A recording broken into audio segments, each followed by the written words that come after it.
micrófono y apaguen la cámara.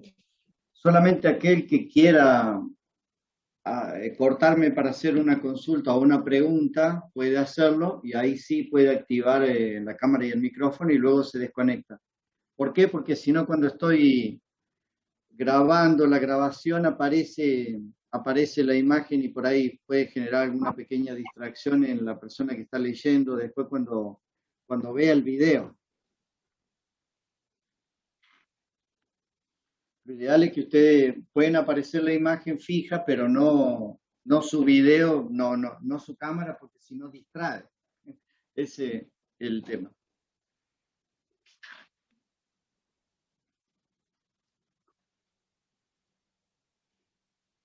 Bueno, ¿alguna preguntita antes de comenzar?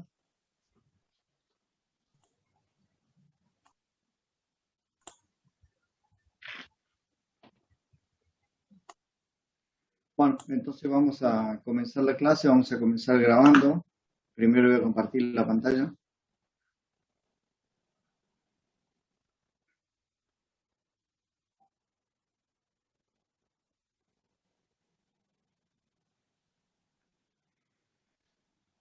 Buenas tardes, vamos a comenzar la clase de electrónica de potencia. Lo que vamos a ver hoy es en la primera parte, entonces, que estamos viendo sería, esperen un segundo, que acomode la pantalla. La parte 1 que vamos a ver, nosotros habíamos comentado la clase pasada que vamos a dividir la materia en 3 partes. La primera parte es dispositivos de potencia, la segunda parte se trata de convertidores y la tercera parte, aplicaciones. Entonces lo que vamos a ver en primera instancia va a ser dispositivos de potencia. Relacionado con dispositivos de potencia, entonces vamos a ver diodos. ¿Qué de diodos? Bueno, la tecnología, vamos a mencionar algunos detalles que se diferencian de la tecnología que ustedes vieron en electrónica general, pero básicamente vamos a pasarlo bastante rápido, más bien vamos a tratar algunos temas relacionados con la aplicación de los diodos en electrónica de potencia. Tiristores, lo mismo. Transistores, vamos a ver 3 tipos de transistores, el BJT, el MOSFET y el IGBT. Y después circuitos de driver para que puedan saturarse y bloquearse correctamente y circuitos de ayuda a la conmutación, para que puedan conmutar dentro del área segura y no tengan degradación sistemática y cumplan los requerimientos de las hojas de datos del fabricante para poder conmutar de manera rápida y de manera segura. En las hojas de datos, en las datasheets de los dispositivos van a encontrar características, las cuales van a encontrar las máximas de salida, los tiempos de conmutación, las curvas relacionadas con las potencias, en donde están el área segura de conmutación que se llama SOA, que van a encontrar distintos tipos de área segura de conmutación, por lo tanto, el SOA puede ser visto de distintas maneras dependiendo del dispositivo que estemos utilizando. Requerimientos para el circuito de driver del transistor o del dispositivo o del tiristor y los distintos tipos de encapsulados que tiene el fabricante disponible. Entonces, dentro de estos dispositivos vamos a empezar por diodos y tiristores, que sería lo que vamos a ver hoy. Y las clases siguientes, la clase que viene, veremos BJT, MOSFET e IGBT. Entonces, dentro de dispositivos de diodos y tiristores, las aplicaciones de estos dispositivos, bueno, en la industria son muchísimas, pero básicamente serían las de conmutación pasiva y el caso de los tiristores de conmutación controlada desde el lado de su compuerta. La estructura básica del diodo cambia un poco la que ustedes vieron en electrónica general con las que vamos a ver en electrónica de potencia. ¿Qué cambia? Que el diodo, por ejemplo, de silicio PN, bueno, la parte N se divide en 2 grupos. En una parte que se llama región drift o región de arrastre, y la otra zona, que es una zona de gran dopado. N más significa que tiene una gran concentración de dopado, y N menos una concentración muy liviana en esta parte. Esta, digamos, división entre N más y N menos ha hecho posible que los diodos y los dispositivos puedan soportar mayor tensión de la que estaban pudiendo soportar hasta ese momento. Así que los dispositivos van a tener una región, digamos, de baja concentración de portadores. Y esta zona es la que hace posible, digamos, la utilización de altas tensiones. La de alta corriente se logra con un encapsulado de mayor diámetro. Así que se agrega una capa, que es la región drift, y la función es absorber la capa de deflexión en la zona de la juntura, en esta zona, más que nada para poder soportar polarización inversa y por soportar tensiones altas sin la ruptura.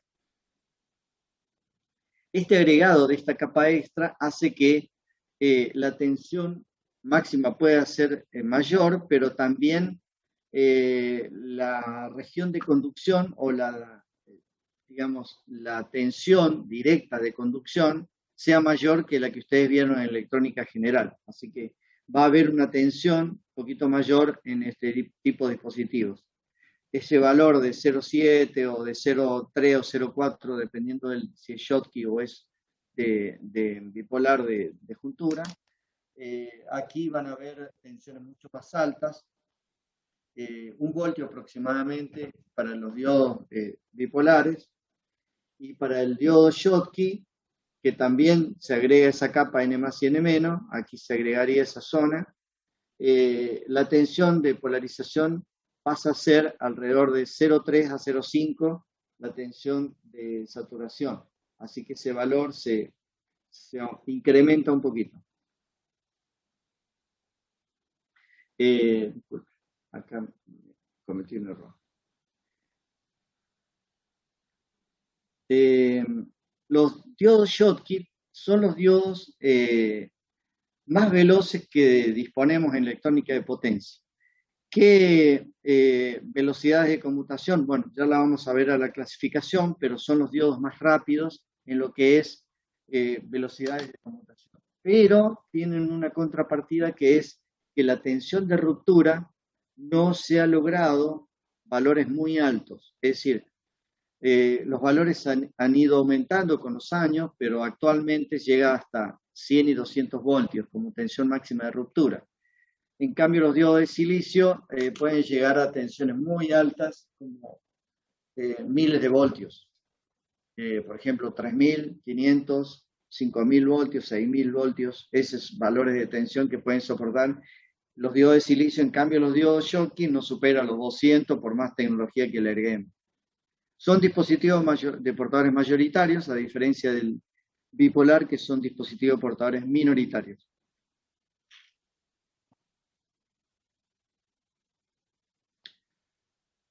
La característica de los diodos de silicio es que tienen una tensión, o sea, esta es la caída de tensión directa, corriente tensión del diodo, y esta pendiente es una pendiente aproximadamente lineal. Y obviamente si trazamos la línea hasta el final, vamos a encontrar una caída de tensión directa que es aproximadamente 1 voltio, un poco mayor que la tensión que ustedes veían en electrónica general. Y de este otro lado van a tener la tensión de ruptura. El hecho que tenga esta característica lineal hace que los dispositivos disipen una gran potencia en conducción.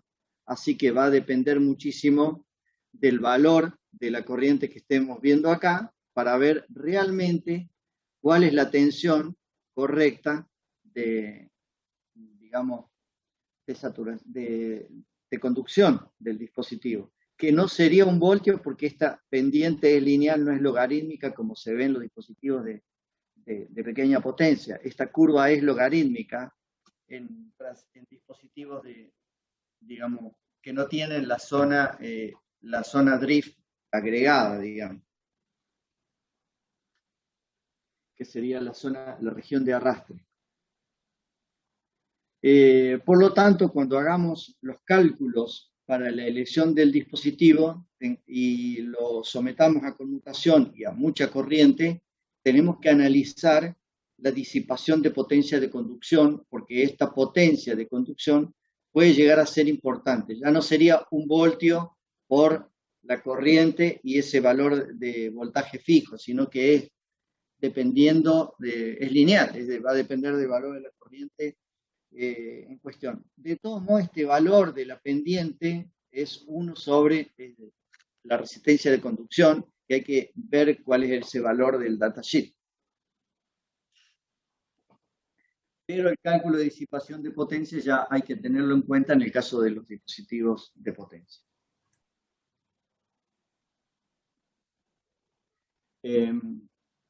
Respecto de los encapsulados, bueno, vamos a encontrar distintos tipos de encapsulados dependiendo de la aplicación. Entonces van a encontrar encapsulados de plástico, como los que ven acá. Estos encapsulados de plástico ustedes están familiarizados. Luego tenemos ya más aplicaciones de potencia que van a depender un poco de la velocidad máxima de conmutación de los dispositivos. Para velocidades muy lentas, para aplicaciones de red, por ejemplo, que son de la red de 50 Hz, tenemos encapsulados que se llaman diodos de perno. Luego tenemos encapsulados, el diodo de perno en realidad tiene esta forma, que esta parte de conexión es un cable bastante largo, que como es un diodo de línea, digamos, entonces no se requiere tramos cortos y no tiene un layout muy importante porque justamente es un diodo para red, para línea, para aplicaciones de 50 Hz. Este es un tiristor, no es un diodo, pero el encapsulado es exactamente el mismo. En el dispositivo, acá en esta zona, van a encontrar entonces la zona de la pastilla y van a encontrar el dispositivo en sí, que sería este que está acá. Aquí estaría el dispositivo y luego la conexión, digamos, que está puesto a presión, digamos, y la parte digamos, del tornillo que está de este lado. Esta parte del tornillo puede estar ahí el cátodo o puede estar el ánodo, dependiendo del número de partes que elijamos, cuál va a ser el dispositivo. Luego tenemos dispositivos en formato de pack, que sería el que sigue, y luego dispositivos de mayor corriente, que sería en el formato de disco de hockey. Este dispositivo del lado inferior es una conexión con placa y del lado superior también serían barras de alimentación y no serían cables, sino barras de alimentación para las conexiones del dispositivo y ajustado o sostenido sobre tornillos. Así que esa sería la conexión para los dispositivos de este tipo. Yo les voy a mostrar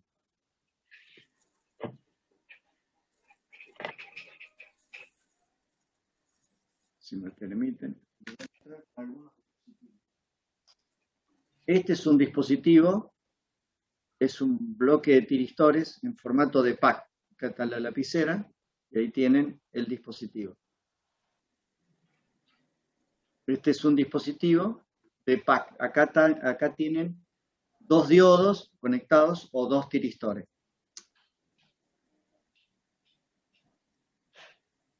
Acá tienen un dispositivo de mayor potencia, ahí tienen la lapicera, de mayor potencia, ahí tienen las barras, acá se conecta sobre barras, ya directamente, y este es un tiristor, y acá tienen las conexiones, ahí tienen las conexiones para la señal de la compuerta, que sería el cátodo y la compuerta.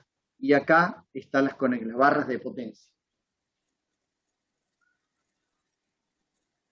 Acá tienen un transistor de potencia, este es un empaquetado tipo pack. Cada fabricante, este es un dispositivo de Toshiba. Bueno, está yo lo veo al revés, no sé si ustedes lo ven en forma directa. Yo veo la imagen, en realidad. Bueno, Por este es ejemplo, un... Sí, ¿sabe lo que pasa? Que como tiene la pantalla compartida, la imagen sale muy chiquitita abajo. bien, voy a dejar de compartir. Ahí se Ahí, ve mejor, ahí está, ahora sí.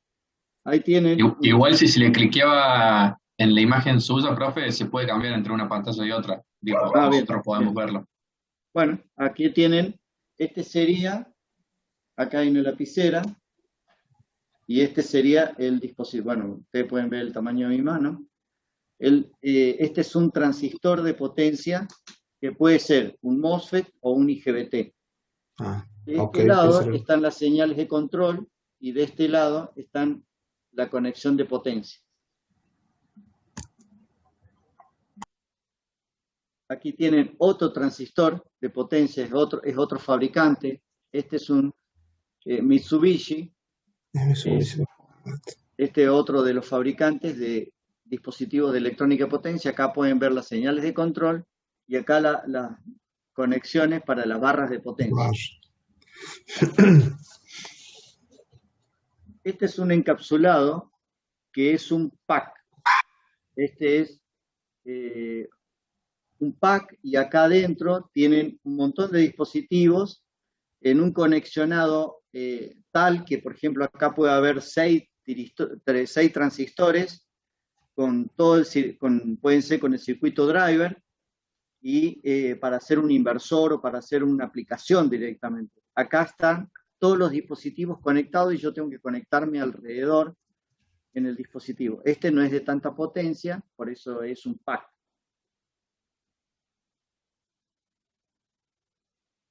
Este se me ha roto, pero este es un disco de hockey. Esto puede ser un tiristor o puede ser un diodo o un transistor también puede ser.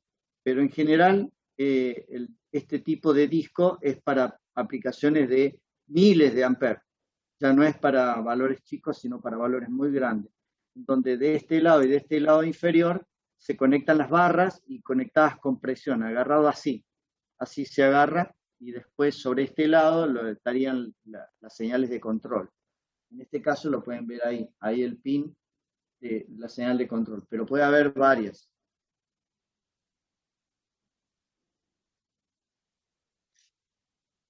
Este tipo de dispositivo y de pack, cada fabricante tiene su propia tecnología y su propio know-how acerca de este componente.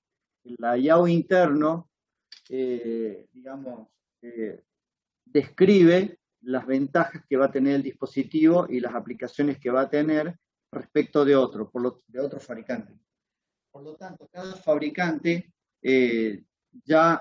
los dispositivos de electrónica de potencia no son como los encapsulados clásicos TO3, TO220, ese tipo de encapsulado que ustedes estaban acostumbrados a electrónica general. Aquí cada fabricante utiliza su propio, digamos, su propio encapsulado y lo hace, digamos, como patentado. Por lo tanto, si algún fabricante quisiera compartir esa patente, deberá pagar la patente como corresponde y la tecnología que tiene dentro del empaquetado hace la diferencia entre las ventajas y desventajas que va a tener ese dispositivo. No solo el layout entre la pastilla y la parte exterior del componente, sino los materiales. Este, por ejemplo, es todo cerámico. Entonces, van a encontrar distintos tipos de encapsulado para los dispositivos, encapsulados de plástico. Aquí pueden ver que este es un encapsulado de material cerámico. Entonces, cada fabricante va a tener digamos, su know-how acerca de ventajas y de ventajas tecnológicas. Acá tienen un encapsulado del formato de disco de hockey y la pastilla interna y luego pueden ver que, bueno, del lado inferior y del lado superior, superior e inferior, y las conexiones van a ser ya con barras, ya no van a ser con cables. Aquí no hay cables cuando se trata de mucha corriente. Cuando pasamos a miles de amperes, ya no hay cables. Hay cables, pero el diámetro del cable es tan grande que ya se hace bastante poco práctico la utilización y ya se utilizan barras. Cuando ya estamos hablando de corrientes por encima de los, digamos, 5.000 amperes para adelante, ya los dispositivos están dentro de una caja en donde por él circula un fluido. O sea, ya estamos hablando de valores muy altos para convertidores que se utilizan en redes eléctricas, más que nada. No tanto en electrónica de potencia, sino más bien o sea, la electrónica de potencia tiene lo siguiente. Vincula entre los eléctricos y los electrónicos. Está por arriba de los electrónicos en lo que es el manejo de energía y un poco por abajo de los eléctricos, pero nosotros hacemos circuitos para las redes eléctricas, como inversores y como circuitos de rectificación de potencia. Esos circuitos están hechos con dispositivos de alta potencia para la distribución de la energía eléctrica, así que nosotros estaríamos ahí metidos en el medio, digamos. Ya cuando estamos hablando de gran densidad de energía. Este es un pack, que en este caso es de la firma Semicron, pero la mayoría de los fabricantes tienen pack bastante similar, así que este sería un ejemplo de un pack. Si ustedes analizan los dispositivos, van a ver que está clasificado, la mayoría de los fabricantes lo hacen de esa manera, dispositivos de este tipo, dependiendo del encapsulado, pero pueden ser en formato de pack, como la que ven acá. Esto es un dispositivo solo, o esto es dos dispositivos, o esto es un grupo de dispositivos. Aquí ya tendrían un grupo de dispositivos que formarían parte de un módulo, y más, digamos, elevado sería un módulo con el driver incluido adentro del dispositivo, por ejemplo, un inversor, con todo el circuito de excitación de los transistores, con un poco incluso hasta con el protocolo de conexión tipo NetBus, Profibus o alguno de ellos, para conectarse directamente con el mundo exterior, y uno simplemente le manda el paquete de datos y el pack hace todo el proceso de la electrónica de potencia en el mismo pack. Dependiendo del nivel con que nosotros vamos a necesitar, es el tipo de dispositivo que vamos a utilizar. Nosotros vamos a ir más bien hacia, en esta instancia, digamos, al manejo de este tipo de dispositivo a nivel dispositivo solo, digamos, no al nivel de dispositivo conectado, y a medida que vayamos avanzando, vamos a ir un poquito más adelante hasta llegar a este tipo de pack, o este tipo de pack, que sería un poquito más avanzado. Entonces tendríamos los dispositivos solos, que serían módulos estándar, los IPM, que son módulo más driver más circuitos de protección, y después ya subsistema que tiene el bus de conexión. Ya esto ya... ¿por qué esto? Porque muchos drivers o muchos circuitos conviene utilizar este tipo de pack un poquito más avanzado, porque ya directamente el diseñista se evita tener que estar haciendo la conexión de los transistores, el driver, el circuito de protección. Directamente ya compra el pack con todo el paquete diseñado para tal fin. Y ahorra espacio más que nada. No es más barato, obviamente. Entonces, los dispositivos, los diodos y los tiristores van a encontrar diodos rápidos, diodos ultra rápidos, distintos tipos. Entonces, dependiendo de la velocidad de conmutación del dispositivo, es la aplicación que vamos a utilizar. Este tipo de diodos o tiristores de tipo de perno, aquí pueden ver que el cable ya está muy corto, esto porque son dispositivos un poco más rápidos, entonces el cable influiría, digamos, entonces no puede tener conexiones largas, por lo tanto a medida que avanzamos en la velocidad, los dispositivos, las conexiones son mucho más cortas, digamos. Entonces los diodos lo vamos a clasificar como diodos de uso general o de uso industrial, en donde los tiempos de recuperación en inversa, ya vamos a ver bien qué es la velocidad máxima de conmutación. El tiempo que se trata por ejemplo, están en décadas de microsegundos para dispositivos de uso general. Luego el tiempo de recuperación inversa empieza a ser un poco más rápido para los diodos de recuperación rápida, entonces este dispositivo está en el orden del microsegundo. De recuperación ultra rápida está en el orden de las décadas de nanosegundos. Y diodo Schottky está en el orden del nanosegundo. Esa sería la clasificación de los dispositivos. Y si nosotros elegimos el más rápido, bueno, siempre elegiríamos Schottky. Pero ¿por qué no podemos elegir siempre Schottky? Y porque los Schottky tienen esa barrera máxima de utilización que son 100 o 200 voltios máximo de ruptura. Así que no podríamos utilizarlo en todas las aplicaciones. Aparte, tiene una interrupción muy abrupta y esto haría que no todas las aplicaciones podrían ser factibles porque esa manera de interrumpir tan abrupta genera digamos, escalones de corriente que a veces son perjudiciales. Así que no siempre el más rápido es el más aconsejable para utilizar. Habíamos dicho que nosotros definimos como las características que están en los datasheets como las especificaciones más de características máximas, digamos. Bueno, acá vamos a encontrar tensiones máximas en donde podemos definir la máxima tensión inversa no repetitiva, que es BRSM, la tensión inversa máxima repetitiva. En general, los fabricantes no diferencian esto, así que en general buscan el valor de tensión inversa máxima peor de los casos y eso lo definen como tensión inversa máxima directamente. No especifican si va a ser de único pulso, que sería este caso no repetitivo, o pulsos repetitivos. Porque también hay que definir, si vamos a decir pulso repetitivo, qué ancho tiene y qué frecuencia tiene. O sea, tendríamos que ir un poquito más en detalle. En cambio, respecto de la corriente, sí, los fabricantes especifican 3 tipos de corriente para los dispositivos.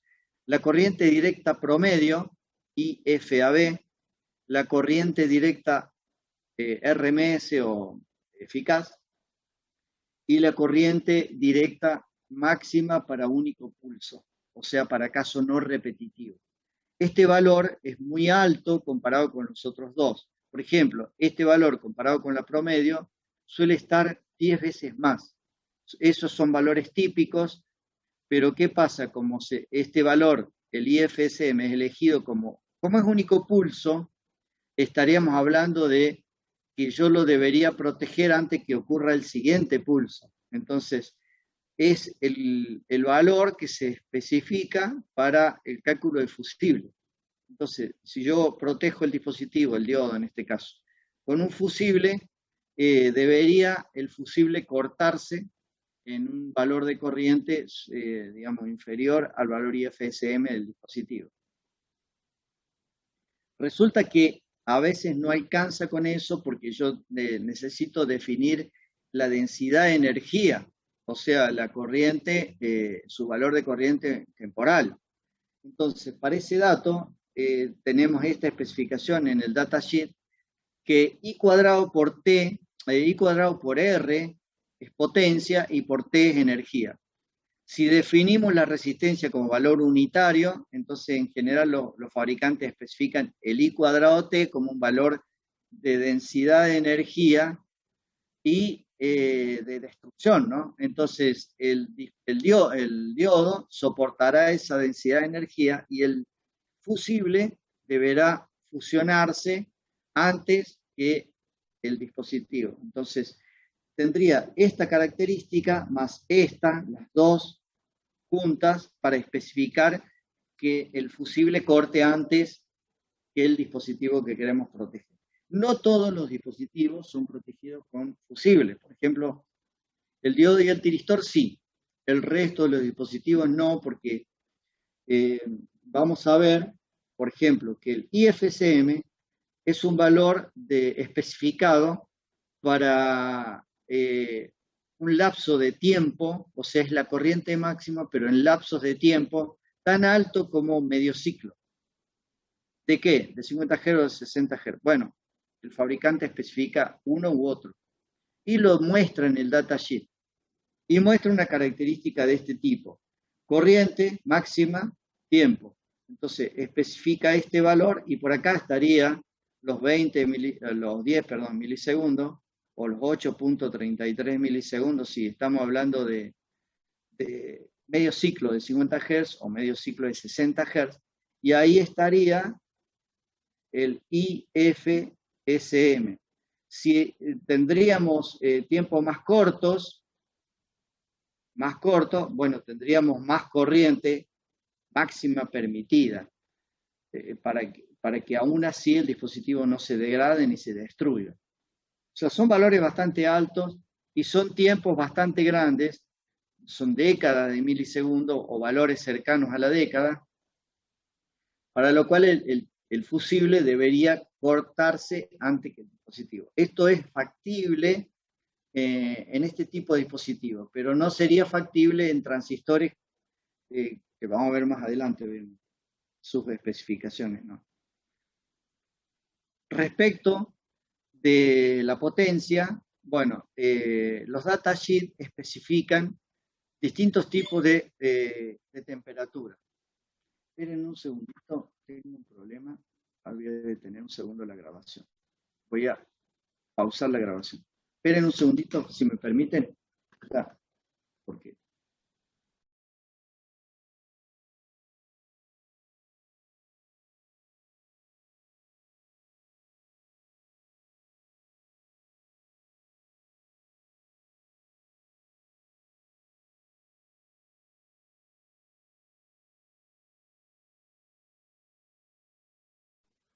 disculpen un segundito. Ahí está. Estaba esperando una llamada y para avisar que no me llamen en este horario. Porque estoy dando clases, a veces no saben. Bueno, voy a reanudar la grabación. Perdón. Bueno, estábamos hablando entonces de las disipaciones máximas de potencia que tiene cualquier dispositivo. Entonces, en este caso van a encontrar en los datasheets las especificaciones térmicas, en donde la temperatura, por ejemplo, de la juntura es igual a la temperatura de la carcasa más la potencia por la resistencia térmica juntura-carcasa. Es un ejemplo. La temperatura de la carcasa la puedo medir. La potencia la puedo calcular. La resistencia térmica juntura-carcasa la saco del datasheet. Entonces puedo inferir cuál es el valor que está ocurriendo como temperatura de la juntura, que no lo puedo medir. No es accesible este valor, pero sí este valor está especificado como valores máximos, a los cuales no debería alcanzar. Entonces yo podría hacer el cálculo de las potencias requeridas y ver si tengo que cambiar la resistencia térmica para hacer que el dispositivo pueda soportar, digamos, esa potencia. Obviamente, la potencia puede estar definida en términos de potencia media o potencia instantánea. En general, la temperatura de la juntura, si ustedes la ven en el tiempo, pueden verla en forma promedio o en forma instantánea. Lo que me interesaría más es la instantánea, que no sea superado su valor máximo, porque el valor promedio de qué me serviría si no es alcanzado, pero sí la temperatura instantánea supera el valor máximo permitido y se destruye el dispositivo por esa razón. Así que tendría que la potencia y la temperatura de la carcasa ser medidas en forma instantánea. Eso debería ser posible y tendría que hacer este cálculo y esta estimación constante cuando tengo que hacer un diseño. Lo puedo hacer para que calcular el disipador, si es necesario, o lo puedo hacer para saber que no alcanza las especificaciones, que no son alcanzadas las especificaciones máximas. Si vamos a los dispositivos y a los datasheets, ustedes han visto en electrónica general, obviamente, han visto la distribución de portadores en la zona de la juntura, portadores mayoritarios y portadores minoritarios. En un diodo de juntura, un diodo bipolar, ustedes vieron la distribución de portadores cuando está polarizado directamente. Esta sería la zona de la juntura, y para este lado está en la distribución, y cómo se redistribuye cuando se polariza inversamente. Entonces, llevar de esta distribución de portadores a esta otra implica un pasaje de un lado hacia el otro en la zona de la juntura de portadores. Ese pasaje puede ser visto como un manejo de corriente en forma inversa. Entonces, cuando vamos a polarizar un dispositivo, vamos a hacer el dispositivo está en, vamos a ver, voy a hacer una duplicación de la diapositiva.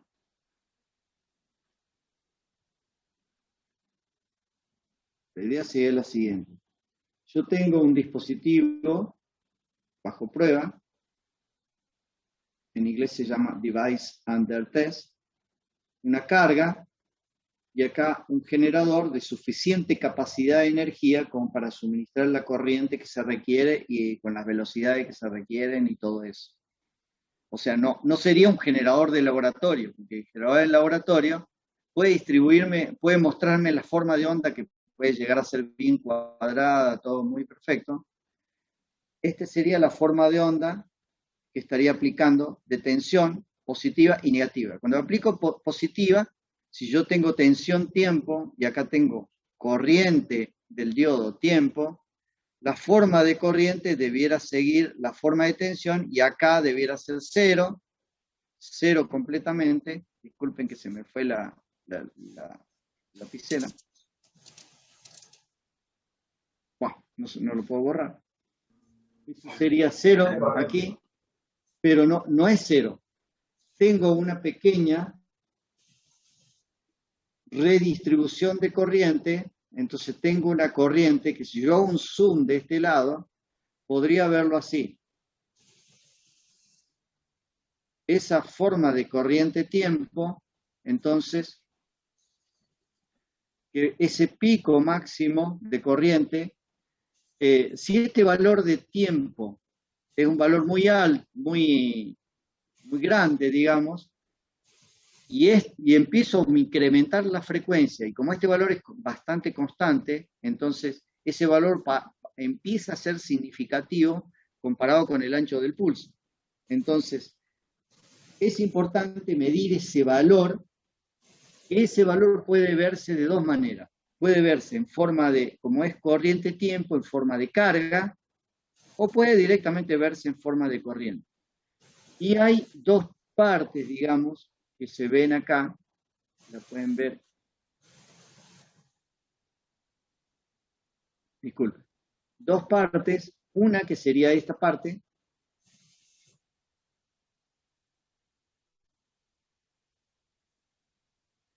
y otra que sería esta parte.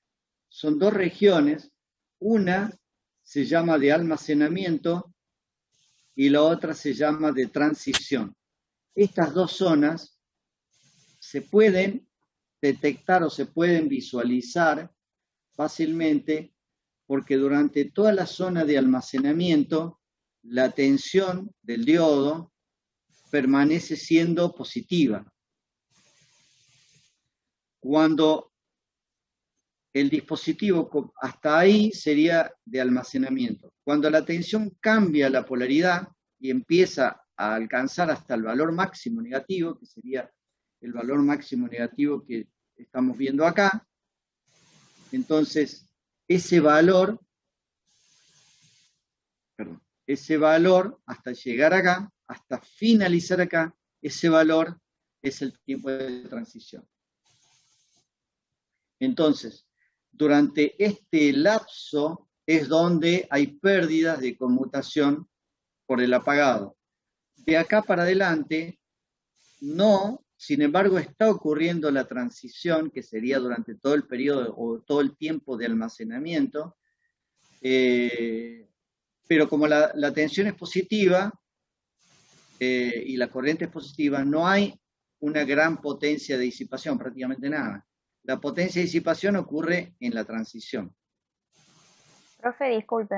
Sí, sí, Hay escucho. en algunos momentos en que usted se nota que señala, pero como está con el lápiz, creo, no se marca bien a dónde, Ah, qué es lo bien, que nos quiere mostrar, bien, para que bien, lo bien. tenga en cuenta en otros momentos. Bien, bien, bien. Bueno, gracias.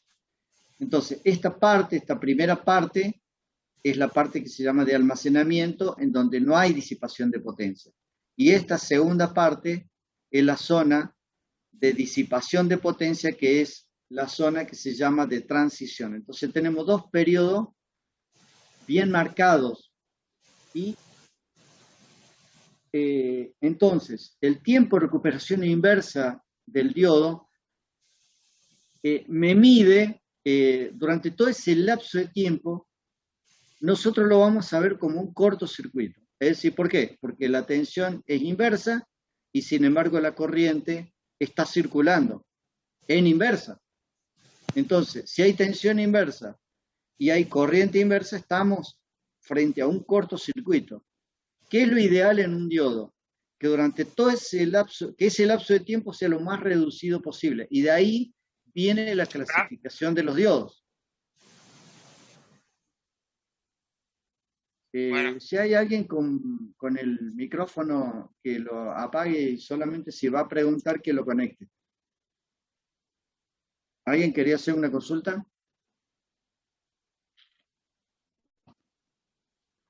Bueno, entonces, ese es el contexto, digamos, y esa es la situación.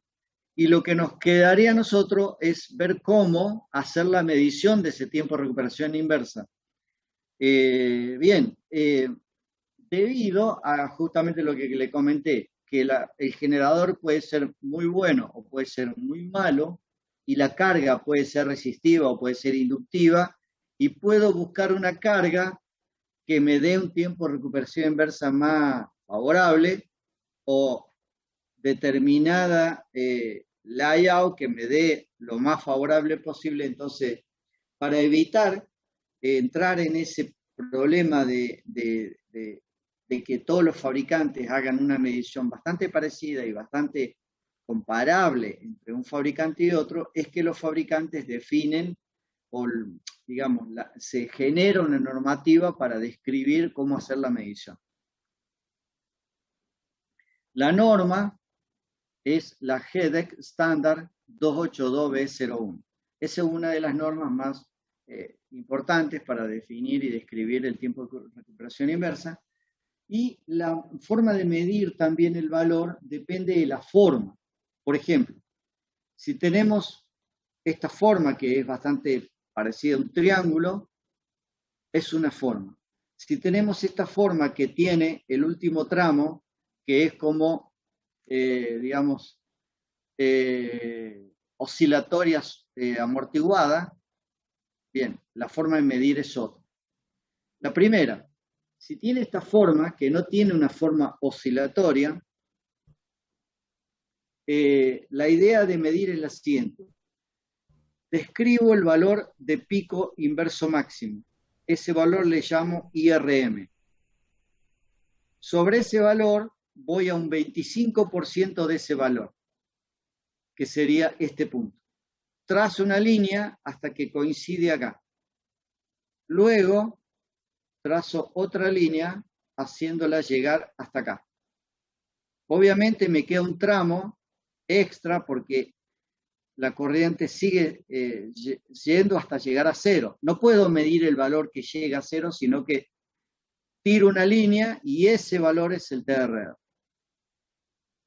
¿Por qué se hace de esta manera? Porque el último tramo, en realidad, prácticamente no habría aquí gran área. Entonces, esa área que estaría viendo ahí, prácticamente la podría despreciar. Esta área, entonces, sería despreciable. Sin embargo, en lo que es tiempo, podría llegar a ser un 10 o un 20% más de tiempo. Sin embargo, en lo que es área, prácticamente no afectaría respecto de la parte global de área que estamos analizando. Esa es una definición para definir hasta dónde lo medimos y no hacer que es hasta donde llega a cero, sino que si tiene esta forma, describimos de esta manera. Si tiene esta otra forma que vemos acá, que es oscilatoria, donde hay varios cruces por cero, el primer cruce por cero ya me define el TRR y se acabó. Acá no hay un 25% de valor inverso máximo ni nada de esa historia. Entonces, dependiendo de la forma, es cómo voy a describir el tiempo de recuperación inversa. Entonces, tendría estas dos formas básicas, digamos. Hay un extremo del primer caso, que sería este caso que está acá, en donde ustedes pueden ver que el 25% me tira una línea acá, me describe este TRR. Sin embargo, este valor llega tan largo que si yo voy al cruce por cero, sería el doble el TRR. Y sin embargo, esta área que está acá es un área que prácticamente no influiría, digamos. Es por eso que se especifica el 25% y no el cruce real por cero para describir el valor del tiempo de recuperación inversa. Bueno, entonces la norma GEDEC muestra distintos casos y muestra distintas formas y va bastante lejos, va bastante mucho más allá de lo que estamos hablando. Entonces, en la página les puse a ustedes, como es bastante difícil de encontrar esto, una carpeta que se llama normas.zip y ahí van a encontrar distintas normas en donde está esta que estamos mencionando. Así que van a encontrar esas normas puestas, digamos, en la...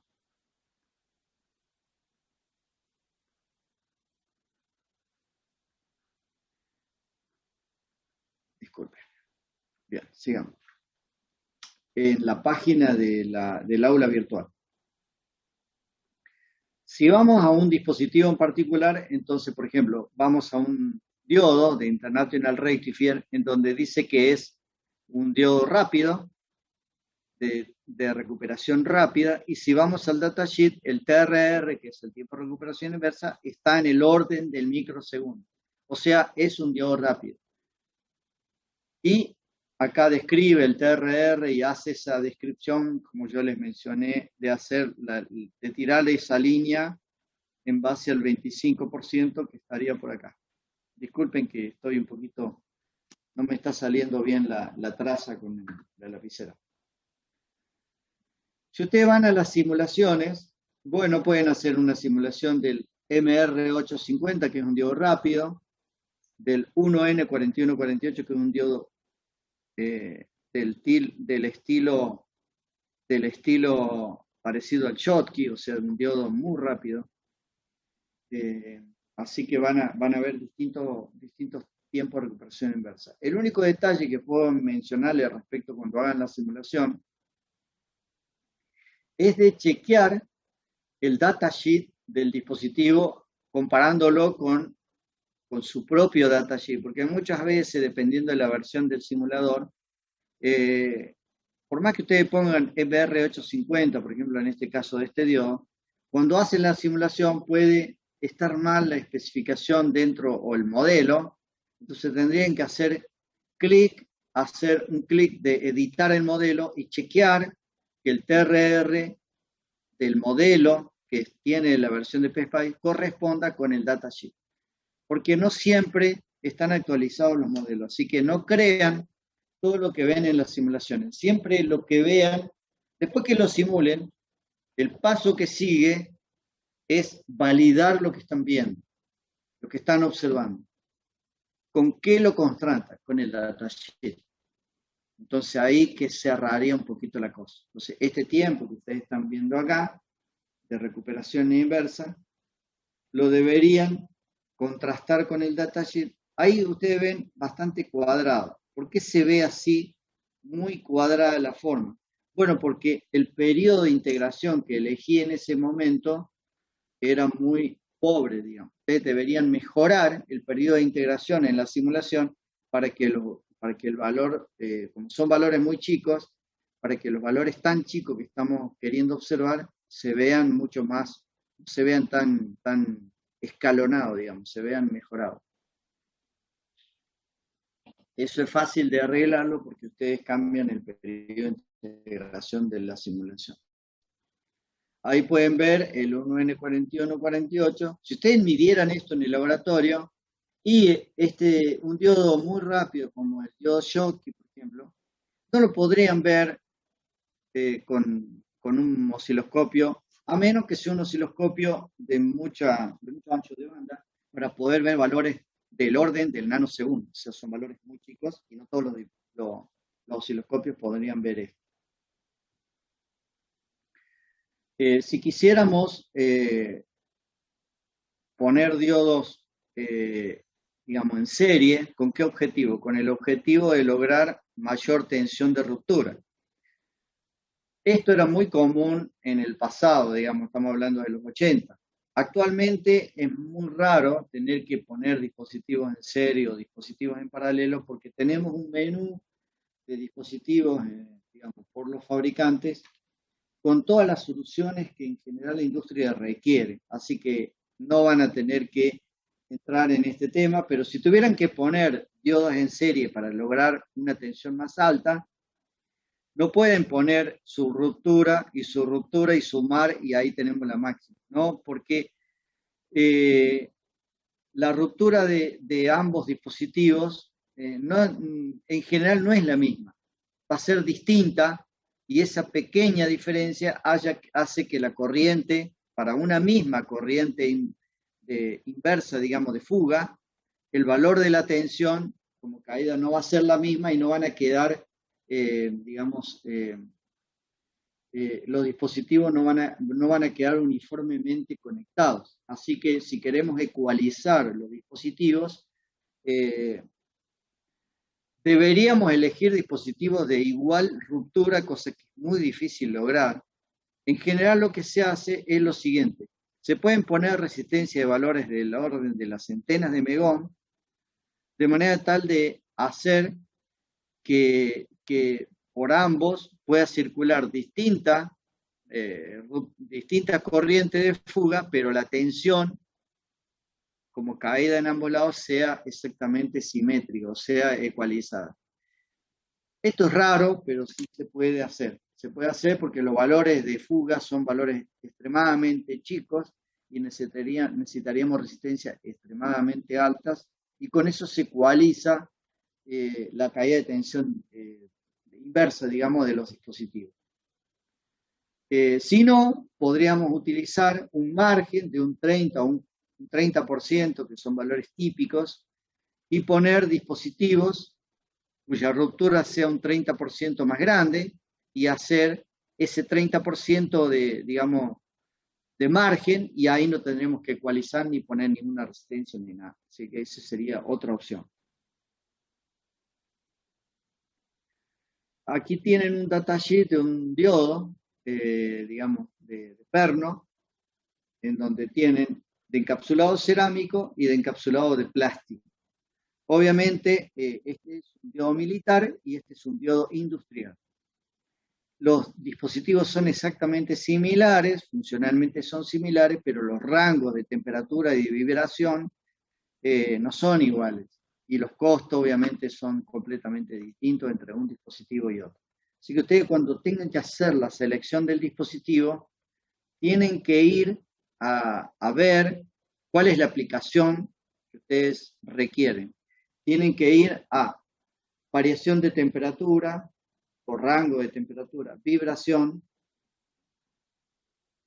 humedad, es decir, las distintas especificaciones que se requieran, sobre todo las dos primeras, puede ser exposición hacia los rayos, distintos tipos de rayos, eso también puede hacer que el dispositivo tenga un encapsulado con mayor protección y eso encarece el dispositivo. Profesor, sí.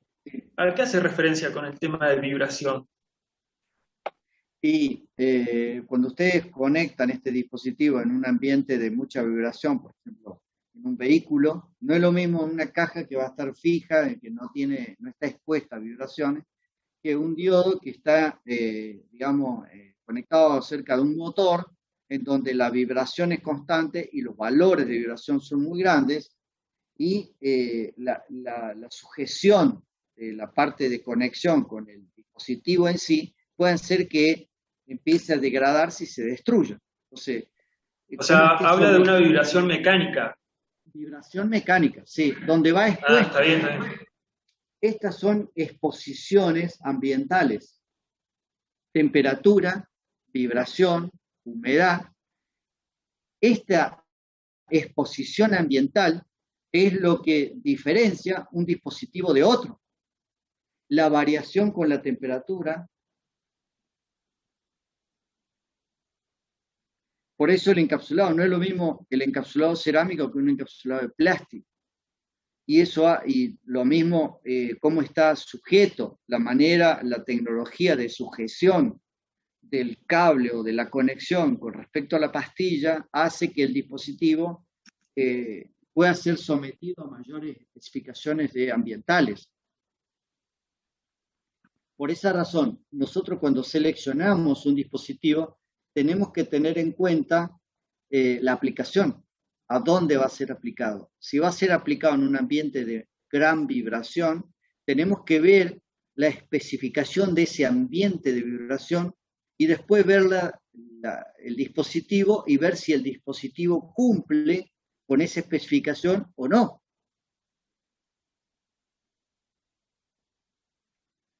Respecto de las características eléctricas máximas, bueno, acá tenemos un ejemplo de la corriente directa promedio, un dispositivo que puede soportar 420 amperes. Sin embargo, la corriente directa no repetitiva máxima, por ejemplo, es 9000 amperes. Pero cuando especifico único pulso, tengo que especificar cuál es ese ancho de ese pulso. Por ejemplo, 10 milisegundos o puede ser 8,33 milisegundos. Dependiendo de esto, es cuál va a ser el valor máximo y también el tiempo que estamos hablando, cuánto es ese tiempo. Acá pueden ver, por ejemplo, las resistencias térmicas. Una cosa es la resistencia térmica entre la juntura y la carcasa y entre la carcasa y el disipador. Los valores son de una década de diferencia entre uno y otro. Entre la juntura y la carcasa estamos hablando de la zona externa y la zona interna de la juntura, en donde la transmisión o la manera en que se disipa el calor hacia afuera tiene un valor, digamos, de resistencia que está dado en grados centígrados por vatio, muy alta. En cambio, entre la carcasa y el disipador es metal-metal, a menos que la carcasa sea de plástico o sea cerámica. En general, si ustedes se fijan, la carcasa es metal. Entonces, cuando yo conecto esto sobre el disipador, la resistencia térmica carcasa-disipador tiene un valor extremadamente bajo, o una década más bajo que la resistencia térmica juntura-carcasa. Así que hay que tener cuidado con esto cuando elegimos, porque nosotros en general vamos a elegir dispositivos de carcasa metálica, a menos que se requiera que el disipador y la carcasa estén aislados. Entonces ahí tendríamos que elegir de carcasa aislada. Si vamos a la caída de tensión, ustedes pueden observar que la caída de tensión directa del dispositivo, fíjense los valores. Un diodo de potencia tiene una caída de tensión directa, pero si vamos a 600, 700, 800 amperes, que está acá, tiramos para allá, obviamente estamos viendo la temperatura, pero a 25 grados centígrados.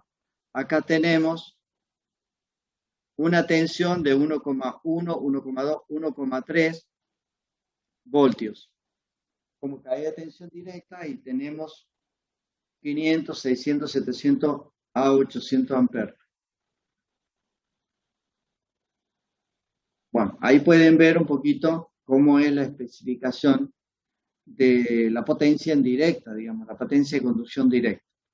La curva que está acá, esta curva que está acá, especifica justamente lo que habíamos dicho de los valores máximos de corriente no repetitivo, en donde acá teníamos 10 milisegundos, en 10 milisegundos, entonces nos vamos a este valor y por este lado, entonces tenemos el valor 1, que sería el valor que está en el datasheet.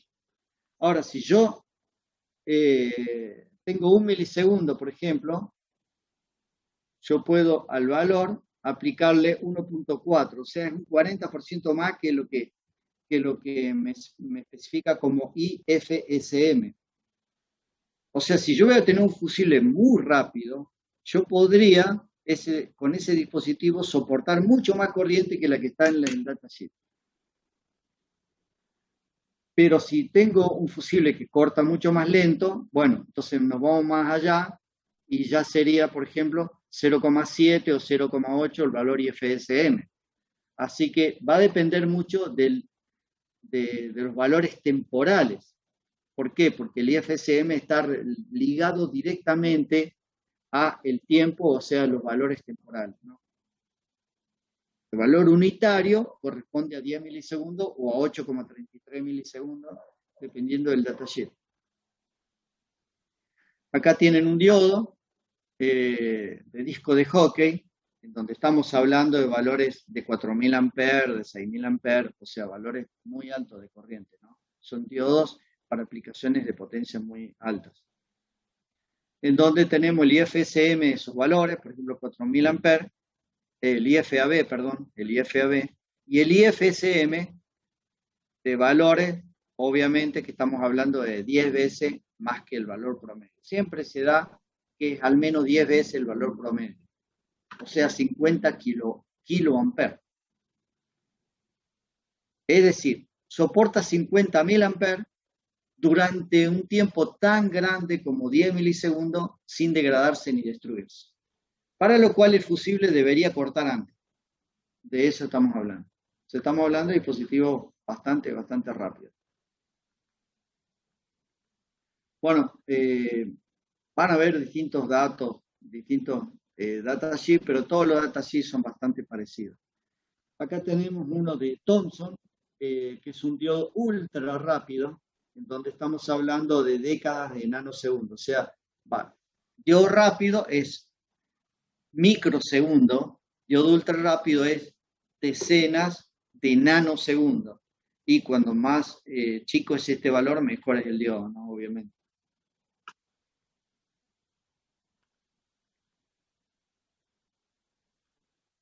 Este es un diodo viejo. Hay encapsulados muy superadores a este para las aplicaciones más nuevas. Así que yo los invito a que vayan a la página de los fabricantes. Por ejemplo, acá yo tengo a mano Semicron, y ahí pueden ver en productos los distintos tipos de dispositivos, IGBT. Los dispositivos muy nuevos son dispositivos de carburo de silicio, o sea, estamos hablando ya de una tecnología bastante nueva, así que estos dispositivos también lo pueden encontrar con esta tecnología. Tristores, diodos, bueno, en lo que respecta a diodos, bueno, que es lo que estamos hablando ahora, van a encontrar distintos tipos y ustedes seleccionan por tecnología. Entonces ahí tienen diodos rápidos. Este fabricante como Semicron no fabrica diodos ultra rápidos, solamente fabrica diodos estándar, que son diodos lentos, y diodos ultra rápidos. Estos de avalancha serían como los diodos Zener de potencia. Así que ese sería, no, este fabricante no fabrica diodos ultra rápidos, o sea, diodos mayor del orden de la década de nanosegundo, no, hay que ir a otro fabricante. Bueno, vamos a cambiar de dispositivo, vamos a ir a los tiristores. Los tiristores, si bien fueron uno de los primeros dispositivos fabricados para electrónica de potencia, todavía se siguen utilizando. ¿En dónde? ¿Cuál sería la aplicación? En rectificación de potencia controlada. Es decir, los rectificadores cuya tensión de salida es variable y controlable o controlada, bueno, y de la entrada es alterna y la salida es continua, bueno, en ese tipo de aplicaciones Los tiristores todavía se siguen utilizando. ¿Por qué? Porque estamos tomando la red de frecuencia baja, 50 Hz, y estamos a la salida obteniendo una continua. Entonces, en ese tipo de situaciones, digamos, el tiristor es el dispositivo más robusto y el dispositivo más económico, y la aplicación es de las más utilizadas en la industria y aún hoy se sigue utilizando. Por esa razón los tiristores los seguimos tomando, si bien fue uno de los primeros dispositivos de potencia hechos, ¿no? Todo lo que vieron en electrónica general en los tiristores no cambia en absoluto, porque lo que ustedes vieron era para esta aplicación, porque el tiristor siempre fue diseñado para electrónica de potencia y para sistemas de conmutación. No fue elegido para aplicaciones lineales ni para ninguna de esas otras cosas. Lo único que podemos agregar, digamos, de lo que ustedes vieron en electrónica general son algunas tips o algunas características relacionadas con la utilización del dispositivo, en donde hay varios parámetros, vamos ahora a mencionar solo dos parámetros importantes, que una es la corriente holding y la corriente latching, o sea, la corriente de mantenimiento y la corriente de enganche. Bueno, esas dos corrientes son dos de las más importantes en el dispositivo. Entonces tenemos un tiristor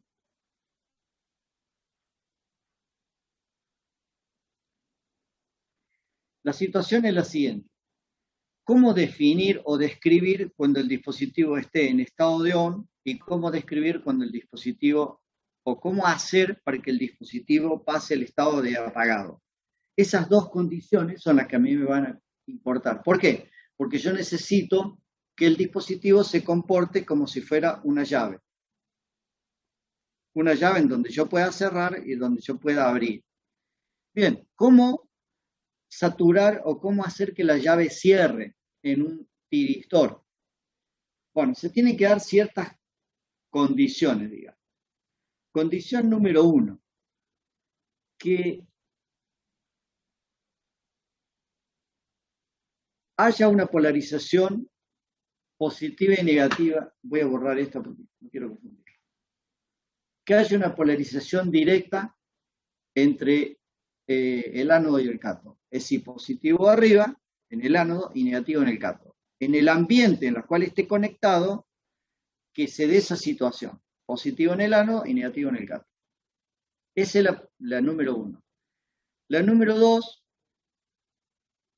que haya un mando de corriente, porque el dispositivo necesita corriente en la compuerta, entre su compuerta respecto de su cátodo, compuerta cátodo, G, K, esto es A, K, entre la compuerta y el cátodo hay una corriente apropiada. Vamos por ahora a decir eso, apropiada. Cuando le apliquemos esa corriente apropiada, el dispositivo estaría en condiciones de engancharse. ¿La llave se cierra? La respuesta es todavía no. Necesitamos más condiciones. ¿Qué otra condición necesitamos? Si bien el ambiente en el cual esté conectado, o el circuito en el cual esté conectado, sea de polarización directa. Bien, que la carga o que el circuito sea tal que la corriente que circule por el ánodo empiece a incrementarse hasta alcanzar su valor IL. Cuando la corriente se incremente y alcance el valor de enganche o de latching, entonces ahí estarían dadas todas las condiciones para que el dispositivo se enganche. Además de eso, sí. ¿Repetir qué? ¿Es la carga lo que dice que tiene que tener para tener una mayor corriente? Sí, a ver, si yo le pongo mando en la compuerta, pero el tiristor ve circuito abierto y no se va a enganchar, porque no tiene cómo la corriente alcanzar el valor IL. La corriente por el circuito donde esté conectado el tiristor, o sea, el circuito tiene que estar conectado en un circuito tal que se dé la situación de polarización directa, pero además que la corriente por él pueda circular y alcance el valor IL o más, obviamente. El valor de la carga sería en este caso. Pero tiene que ser mayor que IL. Si esa situación se da, vamos a mencionarlo. Entonces, 1, polarización directa. 2, corriente de mando o de compuerta, ¿no? 3, que la corriente de ánodo sea mayor que IL. Si se da esa situación, además podríamos agregarle algo más, que este IL dure un tiempo más que el tiempo requerido para el encendido. O sea, no es que sea un pico de IL e inmediatamente vuelva a bajarse, porque ahí tampoco se engancharía. Tiene que ser durante un tiempo mayor que T y ON, que eso está especificado en el datasheet. Entonces, todo eso se tiene que dar. En general, cuando se da mayor que IL, se da en este lapso de tiempo, porque todo es muy lento, ocurre acá, así que eso siempre ocurre. Así que esta situación me define la condición de enganche o de saturación del dispositivo, que sería llevarlo al estado de ON. ¿Cómo hacer para que el dispositivo se apague? Que sería el paso 2. Bueno, el paso 2 sería lo siguiente. Entonces,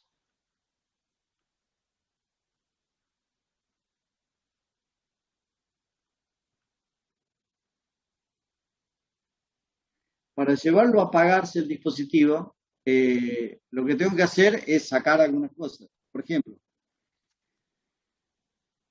si yo quiero apagarlo, saco el mando y se apaga, y no se va a apagar. Si yo retiro el mando, la corriente de mando, la retiro, el dispositivo no se apaga. Porque para que el dispositivo se apague, tiene que ocurrir lo siguiente. Que la polarización ánodo-cátodo sea inversa.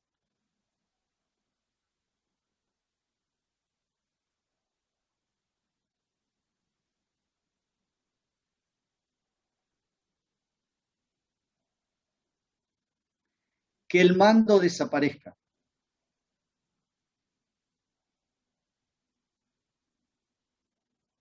O sea, sin mando.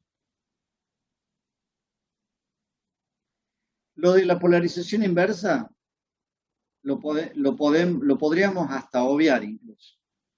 Lo que se requiere para que se apague es lo siguiente. Retiramos el mando. Pero la corriente que pasa entre ánodo y cátodo, debiera reducirse tanto que alcance el valor de IH y reduciendo. O sea que pase por el valor IH decreciendo. O sea que esta corriente empieza a ser tan chica, tan chica, tan chica, que termine apagándose.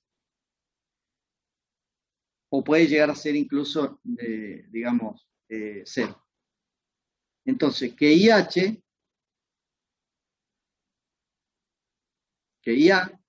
sea menor que IH.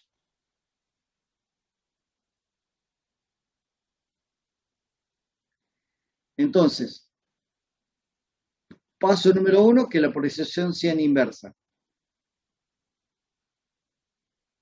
Pero aún con polarización directa, si la corriente es menor que IH, se puede apagar. Pero para efectivamente apagarlo, debiera ser inverso. Retiramos el mando. Si retiramos el mando, no se va a apagar. Solamente se va a apagar en situaciones que IA sea menor que IH. ¿Y cómo logro que IA sea menor que IH si eso depende de la carga? Entonces, la situación es la siguiente. Si la tensión en la cual está conectado es una fuente de continua, la cosa va a ser por un camino. Si la tensión es de alterna, de alimentación, es otro caso. Porque si la tensión tiene esta forma, va a cruzar por cero, va a ser negativa, y la corriente de la carga va a tender a seguir la tensión y en algún momento va a tender a cero, para lo cual IA va a tender a IH, incluso a valores alcanzando el cero mismo. O sea, si la tensión de alimentación es alterna, entonces va a estar asegurado el apagado natural. El apagado es simplemente cortando el mando y solo se apaga. Ese sería un bloqueo natural o bloqueo normal. Y el bloqueo forzado es hacer que el circuito externo, forzar el circuito externo con una acción que yo debería hacer sobre el circuito para que la corriente que esté pasando por acá sea menor que ella. Y ahí sí lo podría apagar. Y no requeriría la tensión inversa. Es complicado si la fuente en la cual esté conectado es de corriente continua.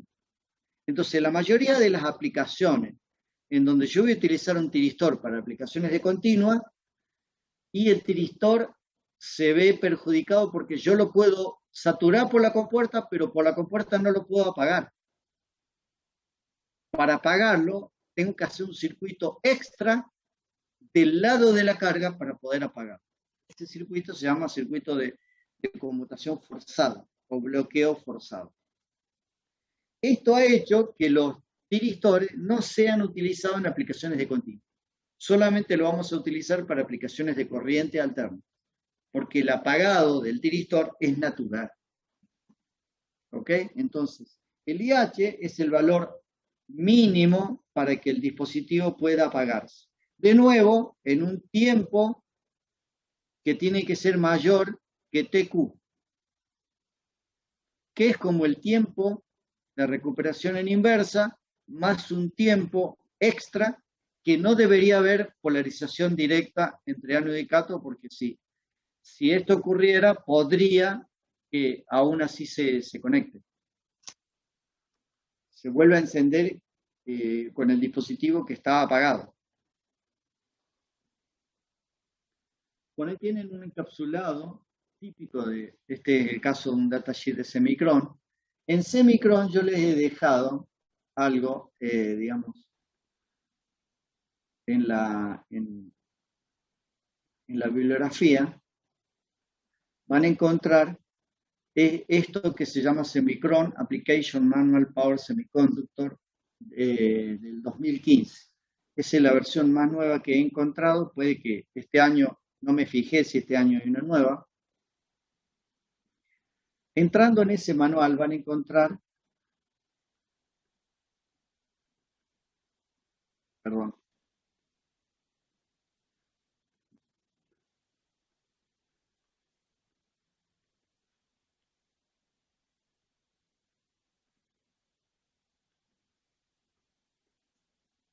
este manual de Semicron, van a encontrar prácticamente todo el manual está referido a datasheet y a cómo leer y cómo interpretar los datasheets del dispositivo de este fabricante en particular, pero tiene todos los dispositivos, diodos, tiristores, disipadores y aplicaciones de potencia, así que tiene toda una reseña de cómo manejar los datasheets. Así que este manual está en, digamos, la bibliografía, está al principio de la bibliografía para que ustedes la puedan utilizar.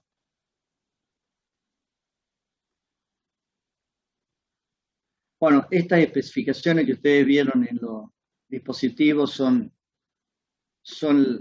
similares a lo que vieron en electrónica general, así que mucho no voy a aportar sobre el tema.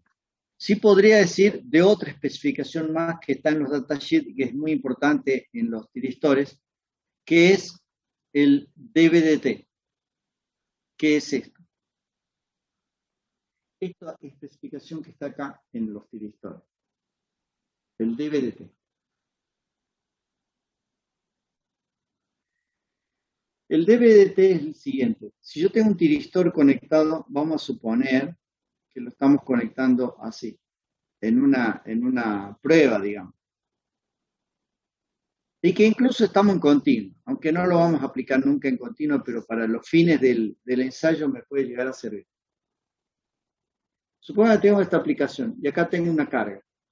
Entonces esta es una parte de un circuito. El dispositivo de abajo está apagado, pero quiero que mantenga esa situación de apagado. El dispositivo de arriba lo voy a saturar. Entonces le aplico un mando, acá es positivo, acá es negativo, la carga da para que la corriente sea mayor que el IL, así que el dispositivo de arriba va a saturar. Se va a conectar, se va a enganchar. Cuando se enganche el dispositivo de arriba, en este borne de aquí a aquí, voy a ver una tensión que va a ser un escalón. Ese es voltaje, tiempo, visto en los bornes del tiristor del lado inferior. Cuando esto ocurra, acá va a haber una derivada de esa tensión, que le vamos a llamar dB dt, que está viendo el tiristor de abajo. Pero el tiristor de abajo está apagado.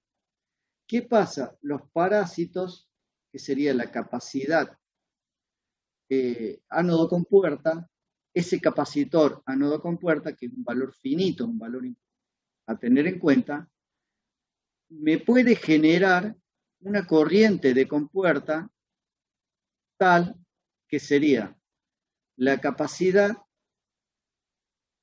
ánodo compuerta por la derivada de la tensión con respecto al tiempo, y me genera una corriente tal que puede ser similar a la corriente requerida para el enganche. El tiristor de abajo, que está apagado y quiero que se mantenga apagado, tiene una polarización directa porque tiene este valor de tensión, está conectado en una carga y está entrando una corriente que es parásita.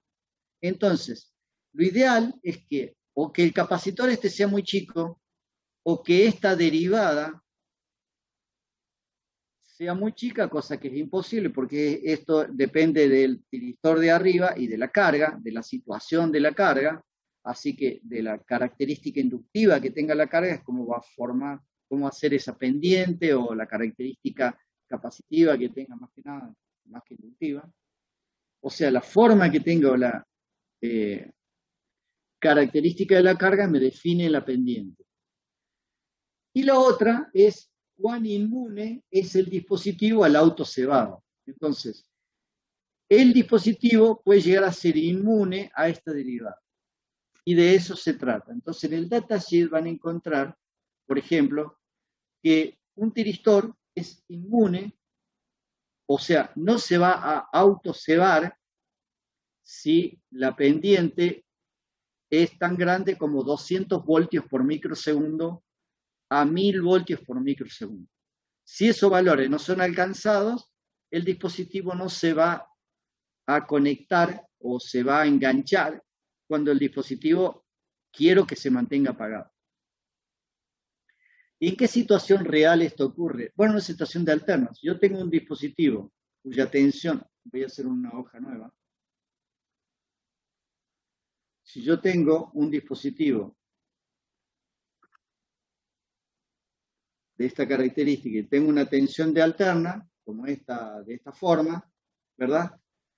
Si yo tengo esta forma y tengo una corriente que pasa por el tiristor que tiene esta forma,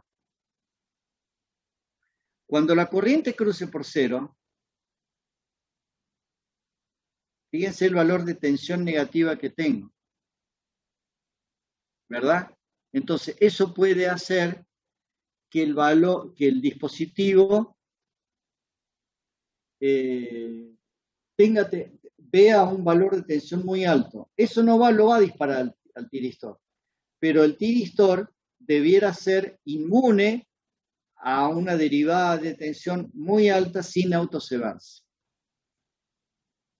En muchas aplicaciones de alterna, en donde yo veo una caída de tensión muy abrupta,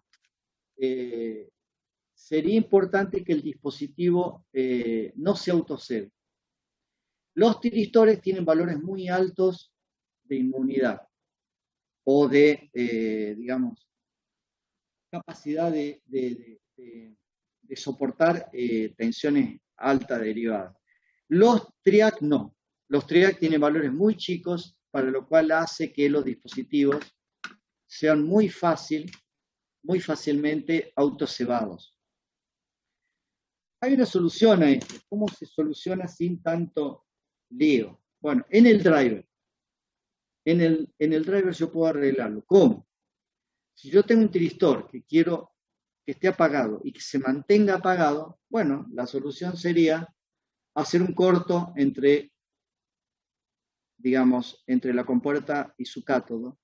O sea, este dispositivo, el circuito de apagado, que sea de tan baja impedancia que sea visto casi como un corto. Entonces, si hay un drenaje de corriente debido a esa capacidad parásita, va a circular por el circuito de corto y no va a entrar hacia la compuerta. Esa es una solución. Entonces, el driver del tiristor debiera ser en el apagado de muy baja impedancia. Y eso me solucionaría o me mejoraría la inmunidad a la DVT.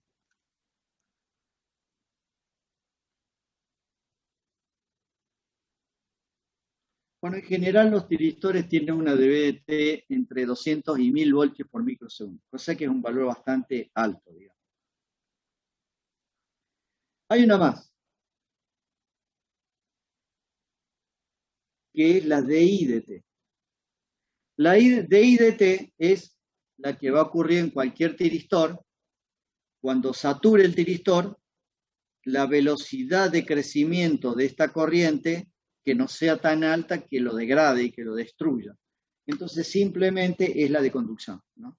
Entonces, por ejemplo, el tiristor puede soportar una velocidad de crecimiento de la corriente en estado de conducción de 1000 amperes por microsegundo no repetitivo, o sea, por única vez, o de la mitad, que es 400 amperes por microsegundo repetitivo. El valor que nosotros vamos a elegir siempre sería el peor escenario, el peor de los casos, que son los valores repetitivos. Entonces, este es el valor dependiente de corriente que podría soportar el dispositivo sin degradarse. Y ojo, hay que tenerlo siempre en cuenta porque no es cualquier valor. El valor es muy alto, pero siempre tengo que tenerlo en cuenta porque está pendiente de crecimiento. Obviamente, si la carga es muy inductiva, ya está asegurado que la pendiente va a ser muy lenta. Así que, si la carga no es inductiva, resistiva pura, esta velocidad de crecimiento de la corriente puede ser muy parecido a un escalón y puede degradarme o destruirme directamente el dispositivo si no está permitido tanta velocidad de crecimiento de corriente en estado de conducción.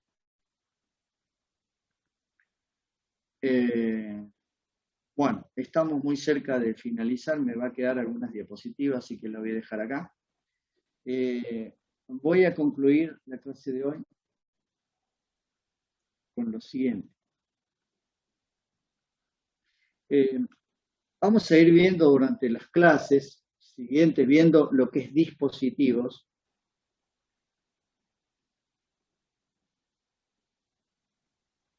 Que hay detalles de tecnología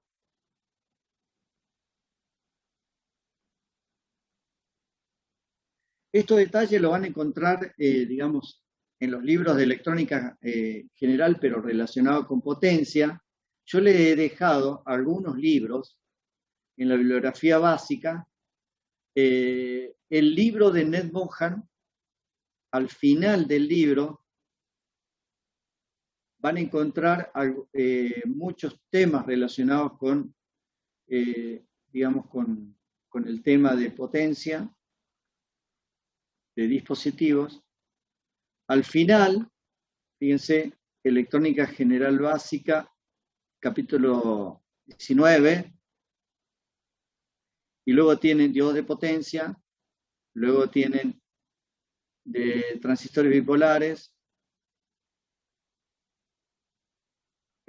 MOSFET, capítulo 22, y así. O sea, el libro de Ned Mohan lo van a encontrar en la bibliografía, lo van a encontrar con estos capítulos de dispositivos en donde tienen bastante tecnología y mucho mucho de lo que estamos dando lo saco de ahí, ¿no? Después, en la bibliografía general recomendada, en la bibliografía para lectura general de consulta, he dejado 2 libros. Power Electronics Device, Power Electronics Semiconductor Device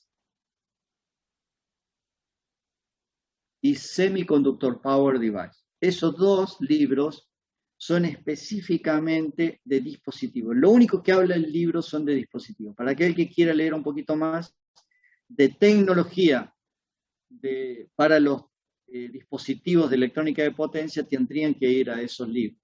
Si no, el libro de Ned Mohan es en los últimos capítulos, ahí van a encontrar todo lo que necesitamos de conocimiento para poder manejar el datasheet y para poder utilizar. ¿Por qué estamos viendo este tema? Estamos viendo más que nada para poder utilizar, ver los detalles tecnológicos para poder utilizar el dispositivo y utilizar en su mejor, digamos, lo mejor que podamos desarrollar de las hojas de datos, y luego ver los datasheets. Necesitamos ver los datasheets para poder manejarlo y para poder utilizarlos en la electrónica de potencia. Lo que alcanzamos a ver es diodos y vimos algo de tiristores, así que no alcanzamos a ver la parte final de tiristores, que lo veríamos en la clase que viene, y continuaríamos con transistores. Si tienen alguna pregunta.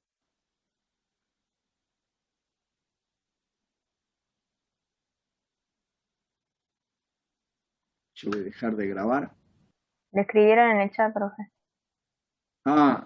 Córtenme para preguntarme ahora. No, profe, le preguntaba si los libros están en tema 1 de aula virtual. Sí, están en el aula virtual. Están en el aula virtual. Lo voy a dejar un par de semanas más. Porque en realidad no lo... Sí. En recurso en tema 1 creo que están los datasheets nomás, en librería. No. Los libros los van a encontrar en bibliografía. Baja un poquito más y aparece. En bibliografía. En la carpeta que dice bibliografía. En la carpeta de bibliografía. Bien, sí, ya lo encontré. Ahí vas a encontrar la básica, que serían el apunte, más algunos libros. El libro de Ned Mohan está en 2 versiones, digamos. La versión en castellano, que raramente es uno de los pocos libros rarísimos que está traducido. Lamentablemente la traducción no es muy buena, así que no, yo se lo recomendaría para aquel que no sabe nada de inglés, pero si quieren leerlo, directamente váyanse al libro original en inglés. Y después la bibliografía, y en la de consulta, en lo que yo les comentaba, ahí van a encontrar Semiconductor Power Device y Power Electronics Semiconductor Device. Eso ya es muy elevado para los fines de dispositivos, y ahí ya, bueno, obviamente no estamos llegando a dar eso, pero aquel que le interese un poquito leer un poquito más de dispositivo puede llegar ahí. Si no, con el libro de Ned Mohan alcanza y sobra. Ahí tienen bastante desarrollada la tecnología y la aplicación, que es lo que nosotros necesitamos. Pero vamos a ir viendo todos los detalles de los dispositivos a medida que vayamos avanzando. Bueno, lo dejo, no sé si alguien quiere hacer una consulta más, si no lo dejo libre para que vayan a la otra materia.